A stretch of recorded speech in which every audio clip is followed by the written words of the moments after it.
Hey, what's up? It's Tuesday. It's Rumor and Innuendo. I'm Dominic D'Angelo of AdFreeShows.com podcast Heat, and I'm also of Studio One Sports. But I'm here with Mr. Robert Karplis, WB Creative _ish. Robert, happy Tuesday to you, man. A little bit of stuff to talk about when it comes to Raw, but not a lot, I don't think. What do you think? I mean, there's some. I don't know what a little bit versus a lot is. I think it was a Monday Night Raw that took place at 2:00 in the afternoon, and when you consider how significant SmackDown was just a few days prior, there really wasn't going to be a lot of fair comparisons to what we were going to see on Monday Night Raw based on the I guess the card that we saw we were getting. There wasn't going to be a major title change. There wasn't going to be a big revelatory moment. It is clear that they are booking very home crowd related as it stems for the European audience. On SmackDown on Friday, it was a matter of, hey, we're giving you a title change. Raw with Gunther, he's somewhat a hometown guy. I know he's Austrian, and this was in Dusseldorf, which is just fun to say. And then we're gonna see Drew. It was in Glasgow with the world title, and then next week in Ireland with Finn Balor. Under WWE rules, anybody from the United Kingdom, every place is their hometown. That's it, right? You just fully embrace it, and WWE is not shying away from that, certainly. Let's say hi to some folks in the chat here. Cami Starr, who was with us earlier, says, after morning, guys, I'm in the dentist chair, so I'll have to watch later. But is it me or is International Raw extra talky? Lots of talking going on, Robert, on Raw. I don't know that I necessarily found it to be more talky than normal. But I also think that in part, it's odd because you feel like the international audience is not necessarily going to understand chapter and verse every letter of what everybody is saying. Kevin Kellum, who always just brings the most high intellectual, too talky, more fights. The fact that he wrote too talky and not more fighty is very upsetting. Kev, you're a comedian. Come there on. It is. He wrote too talky. He updated it. He changed it. He got there. Kevin Kellum's comedy special should be coming out sooner rather than later. We recorded that the tail end of last year. I'm looking forward to seeing that, assuming that the city of Chicago is still standing. If they, because I don't know that they can survive another round of wins in the NFL playoffs before they're just going to reburn that whole place to the ground. Sorry to the Pittsburgh Steelers fans. Oh yeah, bummer for them. That's for sure. Boy, they get steamrolled. But what's crazy is, and maybe this is the way my wrestling brain works, and I can't help it.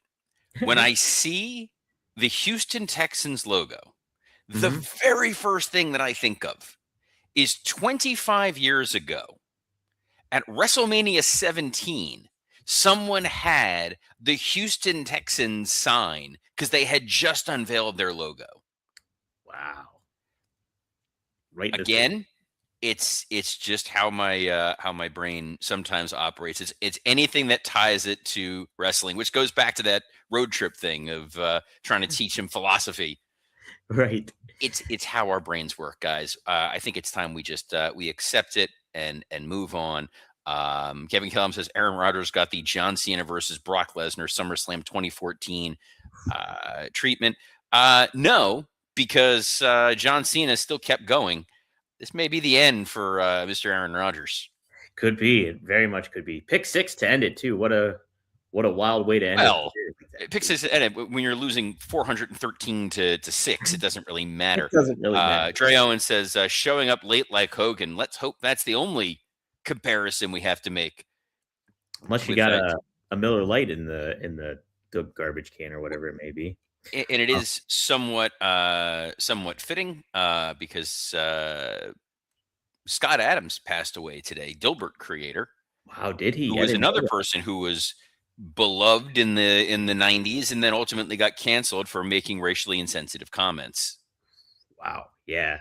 His definitely he was an online. He was vocally online. That's for sure. Wrestling Old Head asks, was this Aaron Rodgers tap out with the smile game? No, the goofy smile that Aaron Rodgers has is a product of 700 concussions. He does not know where he is at any given point in time. Trey Owens assures us, though, that he drinks good beer. Okay, there we go. You're not a beer guy, are you, Dom? I like beer, yeah, but like as I get older, I get tired after I drink beer, so I don't drink it as much as I used to. I'm more of a whiskey guy. I like whiskey. I like a little bit of vodka. Cranberry vodka was my go-to in college. So clears up those UTIs. I'm glad that worked for you. Wait, what whiskey are you going with?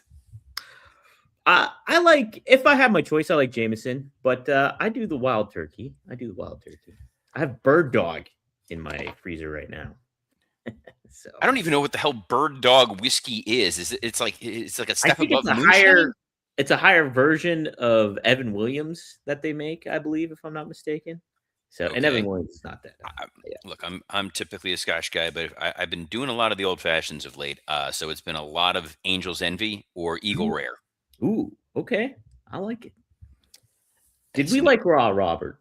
Oh, I'm sorry. It's a wrestling podcast, not a spirits related show. It's crazy. Like, I'm having to look back. It's like, did I even watch Raw? I absolutely did. I have copious notes, but a lot of it went somewhat in one ear and out the other, simply because a lot of what we sort of predicted wound up being the episode of Raw. They were focusing early on in the women's tag division, and we said, Rhea and Io in that spot really feels like a misuse of resources as we're getting into Royal Rumble season, where you had the Raquel Rodriguez, Stephanie Vaquer segment. That feels like a women's intercontinental title level storyline right now. I think Stephanie Vaquer is fantastic in the ring. She hasn't been truly established as a main event star. Raquel Rodriguez, that Michael Cole promo with her, it was like he forgot she was not supposed to be a babyface. Or that he's like, and I remember seeing you in NXT and I knew someday you were going to be world champion. Crowd cheers. But now you're a bad guy. And I was like, wait, what the hell is this? Maybe they're going the full Diesel route where he beats Stephanie Vaquer in 8 seconds. I hope they don't give her the Bob Backlund treatment. But, you bring out Roxanne and Liv, where I thought Liv was going after the women's time. That's beside the point. Roxanne and Liv, Bayley and Lyra, and the Kabuki Warriors to set up that women's triple threat, which from a pacing standpoint, I thought it was immediately going to go from this segment to that match. There was a lot of stuff that happened in between. Yeah. I think the show itself too, I don't know. It just felt part of the course for me. Like, I know we talked about how big SmackDown was, obviously, considering what happened. But I mean, like, when it comes to, I thought they might have mixed it up a little bit and got some excitement going, and maybe a little bit of it. And I think in a way they did. But ultimately, like, this felt like kind of like, okay, we're getting through the European tour now. We gave you a little bit of surprise to start things off. So looking at what else kind of occurred, the Javon Evans debut versus Bravo, who was obviously looks suspiciously like Tyler Bate. Solid way to debut Javon Evans. I think him working with the Los Grande Americanos is a smart decision. Javon Evans in there with Tyler Bate, in there with Pete Dunne, in there with Ludwig Kaiser. 3 very talented heels who are only going to make him better. And when he brings in some reinforcements, which feels like we're marrying him to that group of guys who don't have anything else going on, the Raw version of the conglomeration with Penta and Dragon Lee, it's only going to elevate Javon Evans that much more. And it's a very good introductory feud for him. The Punk promo, the way they placed it, it kind of felt like, well, we were establishing Braun Breaker wasn't there.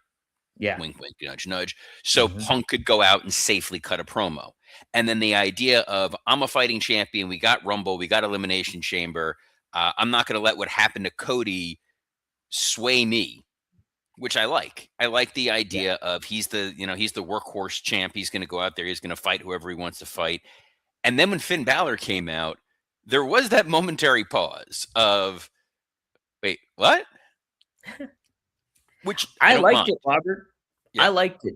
I think because we've been teasing about maybe the aspect of Finn turning face or them doing something big with Finn as we head towards maybe WrestleMania and see like, and this kind of felt like that they were kind of planting some seeds for it, I think, a little bit. Well, I think that part of it was the idea that he is being somewhat manipulated by Liv Morgan. Judgment Day is very much plagued by injury. JD McDonough on the shelf, Dominic Mysterio on the shelf. When I was trying to figure out the best use of Finn Balor prior to Raw, I was looking at the roster and I'm going, if you put Finn Balor with an NXT guy, calling up someone from NXT, and they go after the tag titles, because Finn Balor worked Jey Uso at some house Mhm. shows of late, and it was a very, very fun series of matches. Finn, I know people are saying like Eric Tate 5135 says, I still miss Babyface Finn. Babyface Finn is good. Heel Finn has more longevity to it. There is a weaselly nature to him that he taps into beautifully. So him versus Punk is going to be a hell of a match next week. I think they're looking at it and going, where are you going to get the best wrestling match out of CM Punk on an international tour? It's put him in there with Finn Balor. The way they got to it, which was, well, you said my name. Okay, well, I said a lot of people's names. Yeah, but well, you said my name. I mean, there's been dumber reasons people have wrestled. We've seen people wrestle because of shampoo. So I'm fine with it. The idea that Finn is going to potentially get cheered. I know the name of this episode was Finn Balor finally a face. Nah, they're going to boo the hell out of Finn Balor. You think? Yeah, I guess. I don't know though. It will be interesting. It'll be interesting. I am more for a babyface turn, a full babyface turn for Finn Balor because yeah, he's such a great heel. We've seen him be that great heel for years now. I think I think there's still some desire to see maybe the return of the demon and that kind of aspect of it all. And I think it's almost the right moment to do it in a lot of ways Well, then because you need. let's play this game, Dom. Okay, let's play it. Let's play the feud. Mhm. Finn goaded out there because of Liv Morgan kind of prodding him.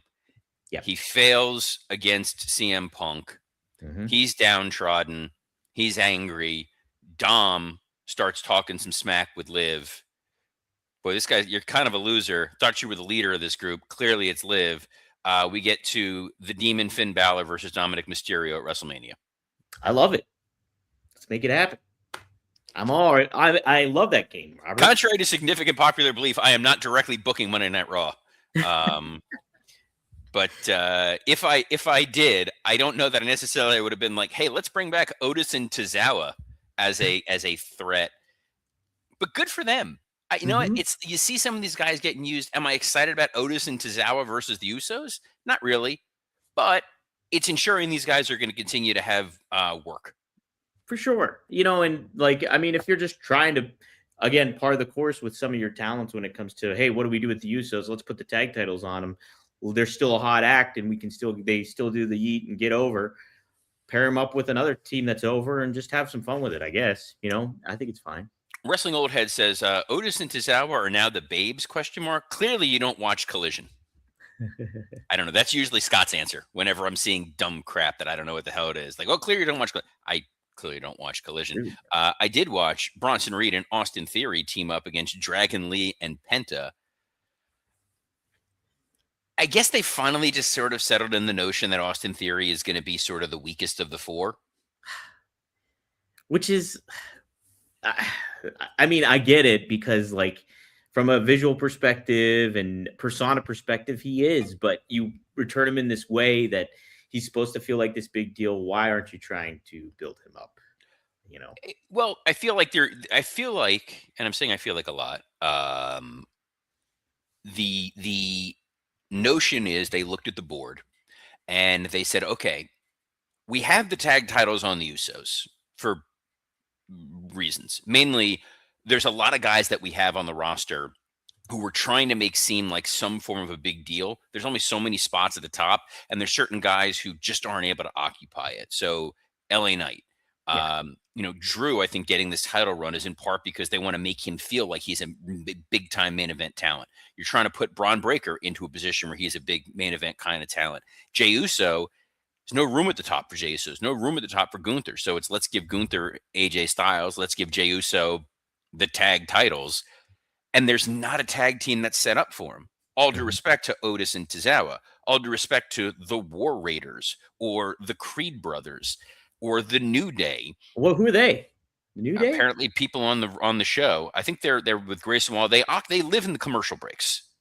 That's probably where the Babes thing came from. If you're watching the international feed, but with the vision, you have to make that pivot to these guys are going after all the gold. So if you have Logan Paul going after the Intercontinental title at some point, which him and Dom against each other just feels kind of fun, and Braun Breaker's the guy going after the world title, you need a tag team. And Theory and Bronson Reed work well as a tag team. Visually, it's Laurel and Hardy. In terms of complementary skills, you've got Austin Theory, who's going to be able to carry a lot of the match and sell. And then when you get that hot tag, and here comes Bronson Reed as the boulder from Indiana Jones, it works well. Those guys going after the Usos feels like a pretty main event style match. Like, yeah, you can main event an episode of Raw with that. You can absolutely put that on a Saturday night's main event. So this felt like a litmus test of this combination of these two. What are they going to do? And Dragon Lee and Penta are not a long-term tag team. Dragon Lee is a man without a country in a lot of ways. They billed him as the next Rey Mysterio, and then they went and signed Rey Fenix, and they went and signed Penta. You got Bandito over on AEW just eating this guy's lunch. So Axiom over on SmackDown, but so Dragon Lee and AJ was a fine little placeholder. It wasn't long term, but if they wanted Penta in a long term tag team, I got a Lucha Bro you can put him with. Yes, indeed. So Trey Owens earned his ban, by the way, by saying Theory and Reed equals Mark Davis and Rocky Romero. How dare you, sir? Did you forget that they signed Jake something? Jake Doyle. I almost forgot. Jake Doyle. By the way, this is what's amazing about the world of professional wrestling. While recording the show, getting a phone call from Lloyd Anawai. Oh my goodness. Office son. Dude, I don't know. Want to take it? Take it. I am not. No, I'm sure he's got questions for me that on BRCW related matters, because you can't run a wrestling show without Samoans. And maybe he wants to know about Austin Theory, though. Maybe he does.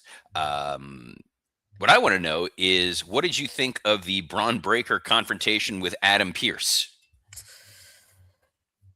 Look, I mean, it's a way to continue to build Braun's hot-headedness. I think that's, you kind of keeping that identity and persona going, and then you get him off television for a little bit, which I do think makes sense, maybe, considering, he lost to CM Punk, and you want to maybe the absence makes the heart grow fonder kind of vibe to it also. I guess I'm okay with it, but it also just feels paint by numbers in certain ways too at the same time. What do you think? There was a little bit of the vibe of the police chief throwing out Serpico. Yeah. But I liked the twist on it more than I liked the execution, because you had Braun Breaker come out and start attacking guys in the tag match when he wasn't supposed to be there, and Paul Heyman swore he wasn't going to get involved. And then the idea that Adam Pearce suspends him, and Heyman's like, glad you did that, because you put your hands on him first. Therefore, it was retaliation, and now they're going to go after Pearce in theory. What I'm a little confused about, though, is if you're going down this path, you better have a great replacement for Adam Pearce. And I don't think there's a great replacement for Adam Pearce. I think he has really been solid as the wallpaper in the background. You don't really think about him. He goes out there, he makes his announcements, he says he wants to drink, and then you move on. Yeah, I think, though, I mean, maybe it'll depend on what they do. Do they put like a legacy name as like the figurehead for that? What if this is a way to bring in Jericho? Like Oh as God, no, no, no, to no, that no. effect. I would not want to give Jericho that much mic time. Um, it's That's funny where you put him in, though, right? That's where you. when we were pitching about going into the first Netflix Raw of the year, my gut instinct was coming out of it with Punk not being champ that it was going to be him mixing it up with Adam Pearce in some form or fashion and getting thrown out. Yeah, And I guess somewhere in the wires they mixed it up and they flipped it. Dre Owens just really wants a permanent ban. Suggested Eric Bischoff. I'd be alright with that. When I talked the last time I saw Bischoff, I told him he was one of my favorite people to work with when I was producing because Mhm. you just gave him a couple bullet points. He was good, always knocked it out of the park. And he goes, that's the best compliment you give me because that's all I ever wanted to do in that role. Yeah. He was very good as the commissioner or as the GM of Raw. On SmackDown, we had Teddy Long, whom I love. Bullet points weren't getting it done for old Teddy. Well, look, if you put Bischoff in there, think of some of the fun dynamic that you could have him, Heyman, him and Punk. There's some good elements that you could really have him kind of like have a lot of fun with and make it be different than SmackDown because Aldis is great in the role as the GM too, and I agree with you too. Adam Pearce is good at what he does too, but it's the same vibe basically going on from each show. So if you'll get a different kind of flavor going on when Raw. If you get a personality like a Bischoff or even a Jericho, Here's why you don't need a Bischoff on Raw. As much as I enjoy Bischoff in that position, when your main storyline and the main storyline on Raw is absolutely the vision, when your main storyline features a dynamic heel manager, you don't want a heel GM. You don't want a babyface Eric Bischoff, by the way. Babyface Eric Bischoff is more unlikable than heel Eric Bischoff. So you absolutely don't want that. And if they're in collusion, it also takes away any dramatic tension you might have. So Adam Pearce being the put upon middle management version of a GM works perfectly for the Heyman of it all and for Punk and whoever else they need in those capacities. Nick Aldis has a little bit more authority on the SmackDown side, and you have a steadier hand with it. And I think that's why all that works. What did not work for me, Mm. the main event of Raw. I was curious, Robert. I mean, I think there's some things that I did like, but if you take a step back and look at it from a grand scale or long term, are you really adding value to somebody like Gunther, who you should be adding value to? But let me get your thoughts. I want to hear what you have to say about it. I think it's a matter of I don't like this iteration of Gunther. I agree. You know, the idea that he's the guy who retired Bill Goldberg. He's the guy who retired John Cena.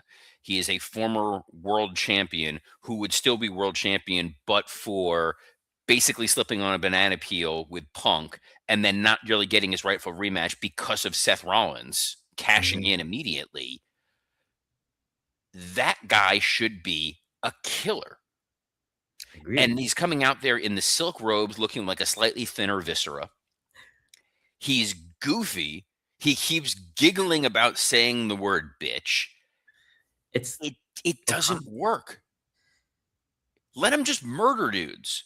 He should have just gone out there and AJ's fighting back and fighting back and fighting back, and Gunther puts him down. Yeah. Well, Robert, you know who he's like? He's like Milos in Seinfeld, where he's getting the tennis, and now he's feeling the swagger of it all. And 2 years in, Dom's talking my language. Right? Another point for Milos.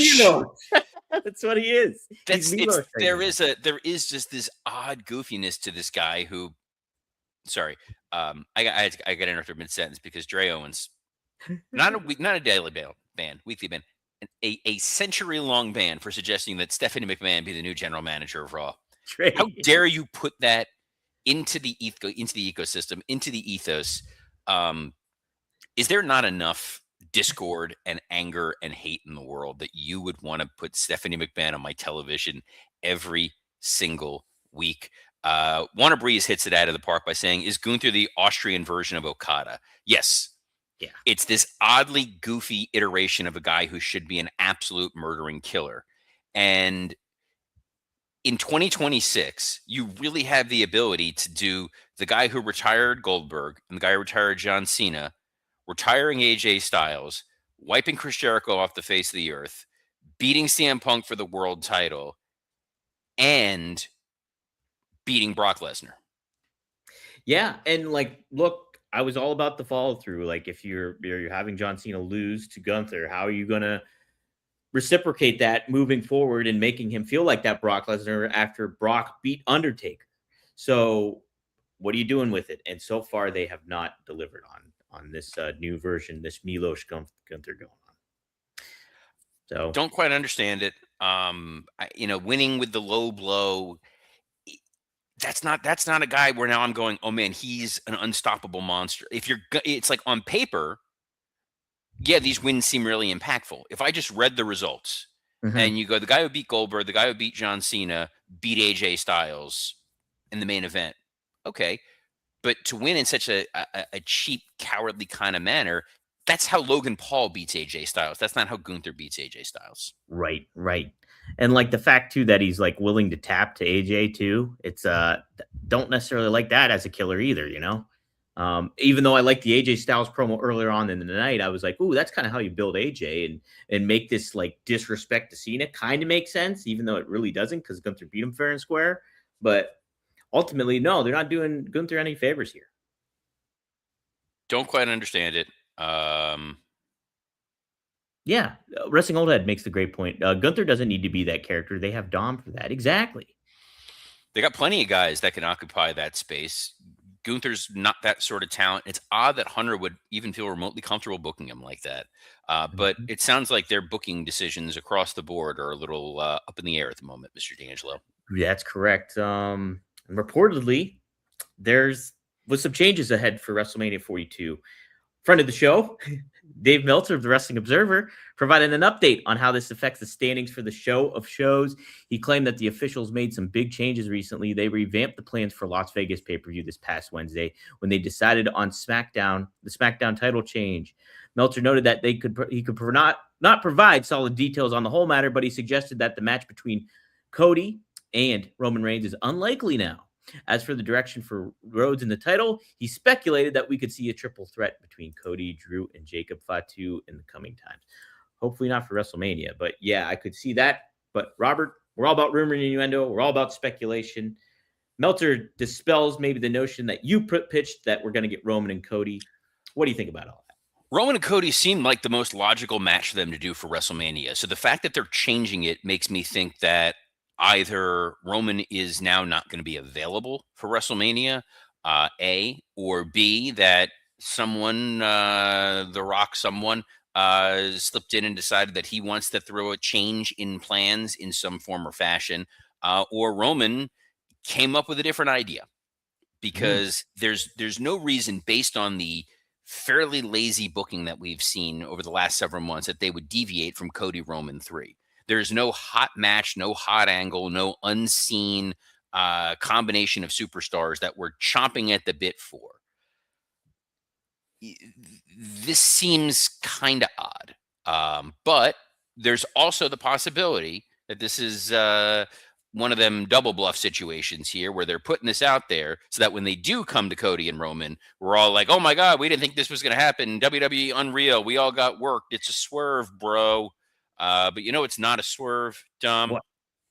Us being here every Monday through Friday at noon Eastern, we are available on a plethora of platforms, including the WWE Creative _ISHX account, the @Dominic D'Angelo X account, the @SE Scoops X account, and on YouTube on Rumor and Innuendo, Podcast Heat, and ad-free shows.